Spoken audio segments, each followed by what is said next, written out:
Hi, I'm Sue from Garden Moxie and welcome to my garden. Today I want to talk about creating garden rooms, and specifically I want to do a quick little tour and show you how I created my Mary garden, which is the garden that I'm standing in right now. I distinctly remember when I was gardening, when I was first starting out, I read a book by Penelope Hobhouse, and Penelope Hobhouse had written in the book that a garden should be a space that you can't see all at one time, which at the time that I read that book, my garden was one big, huge open backyard.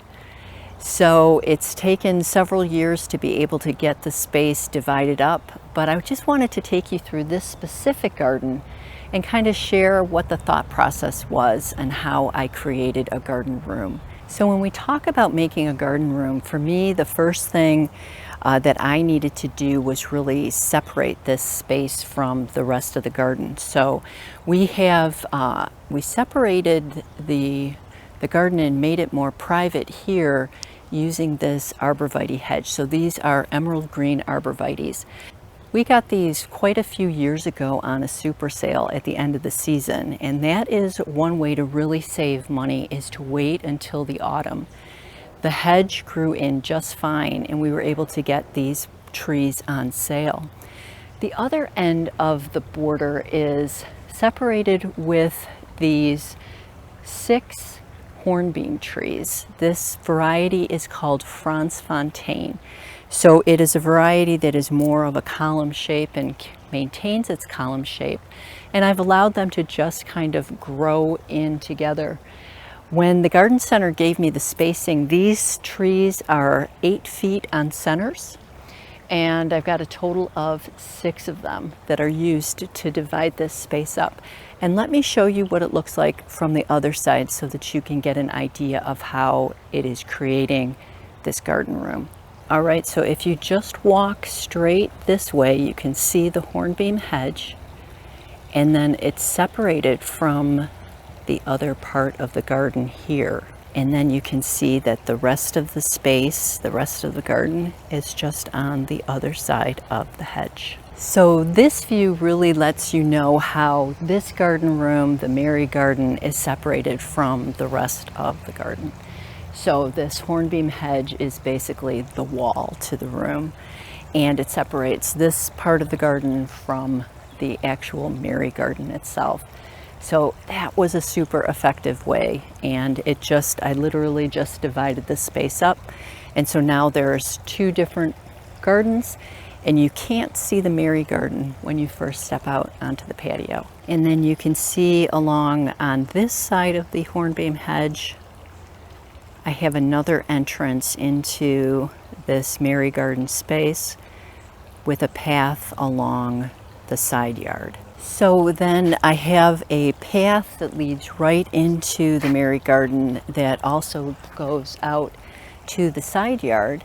And again, like when I'm looking at the Mary garden from this vantage point, I can't really see the whole garden, but I can see little snippets of it that make it kind of like you're curious, you want to kind of walk back here to figure out, what is on the other side of this hedge.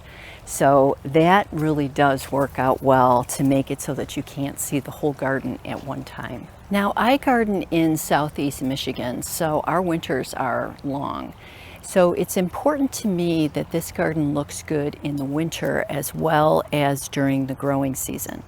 And I've done some things to add to that. So obviously the evergreens from the arborvitae hedge, those are always green during the whole winter.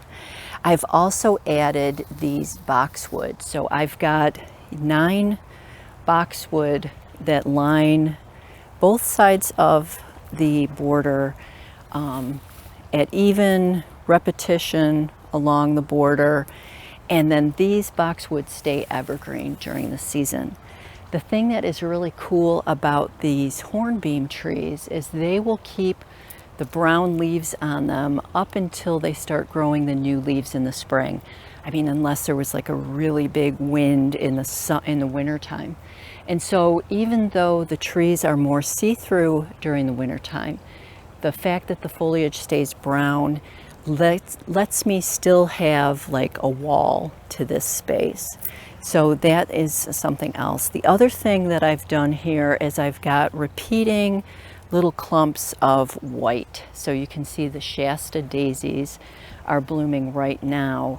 And the rest of the garden, for the most part, I rely heavily on foliage plants, hostas and ferns, some different flowering shrubs, and some willow. So it's a very, very simple garden scheme. It's actually not a lot of upkeep to keep this. Just really all I got to do is make sure that I weed it. This is the first season that I have pruned the boxwood. This is winter gem boxwood. It is a cold, hardy boxwood, and it maintains a round shape for the most part on its own. So, you know, that's like a little hint on how to make it less maintenance. So as far as dividing up the space, one of the things is when you're making a new garden room is to make sure that the borders are wide enough. Originally, when I made the borders, they were too narrow, really. I've actually got this built on a grid of 3. So the width of the borders is the same as the width of the grass path. And quite frankly, I think I could make the borders even wider. But that is something to keep in mind, is to make sure that the width of the border is wide enough so that you can really put in and allow your plants to get fairly large. It makes it easier, quite frankly, it makes it easier later in the, when your border is more mature, to kind of, because the plants are going to grow, so you need to give them the space that they need to be able to grow, and it just makes things a lot easier. So the border here is 6 feet deep and 59 feet to the end of the arborvitae hedge. So what I'm going to do is, let's start at the end and we'll just go through what some of the plants that I have in the border. All right, so the end of the border is primarily the Vista. The focal point in the Vista is the Mary statue. And then it's surrounded by these, my favorite, I love these, fluffy white Annabelle hydrangea flowers. And also in front of that is a grouping of Brunera. This is the variety Jack Frost. I have some bluish colored, silvery colored hosta leaves here. That was actually a hosta that came with the house when we bought it, and I've just divided it like a gazillion times and have placed it throughout my entire garden. So there's nothing better than free plants, in my opinion.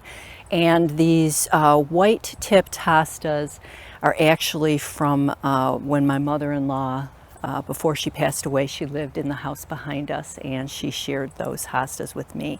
So I'm not clear on what variety they are.